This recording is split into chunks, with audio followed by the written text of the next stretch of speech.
माणिकराव कोकाटेंच्या मंत्रिपदावर टाच येण्याची शक्यता। कोकाटेंकडील कृषी खातं काढून अन्य कोणाकडे देण्याचा विचार सुरू। लोकशाही मराठीला सूत्रांची माहिती।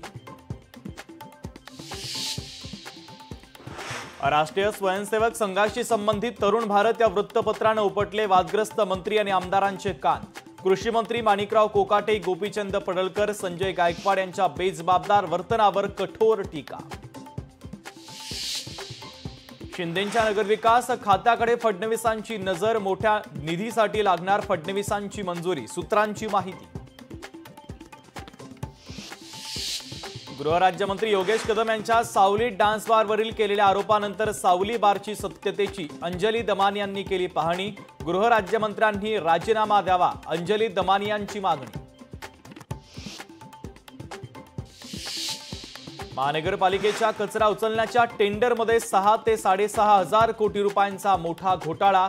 मनसेचे नेते संदीप देशपांडेंचा गंभीर आरोप। कबुतरांना दाणे खाऊ घालणं हा सनातन धर्म। कबूतरखाने बंद करण्यासाठी सरकारशी चर्चा करण्यासंदर्भात सरकारसोबत चर्चा करणार। शंकराचार्य अभिमुक्तेश्वरानंद सरस्वतींचं वक्तव्य। हिंदी ही आधीपासून राज्यभाषा म्हणून घोषित। हिंदीनंतर साधारणतः 10 ते 11 वर्षांनी मराठी ही राज्यभाषा म्हणून घोषित। शंकराचार्य अभिमुक्तेश्वरानंद सरस्वतींचं वक्तव्य।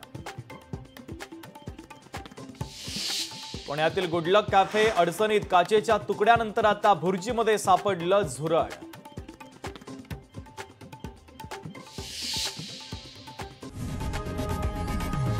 लोकशाही मराठी ऐका, पहा, जागरूक रहा।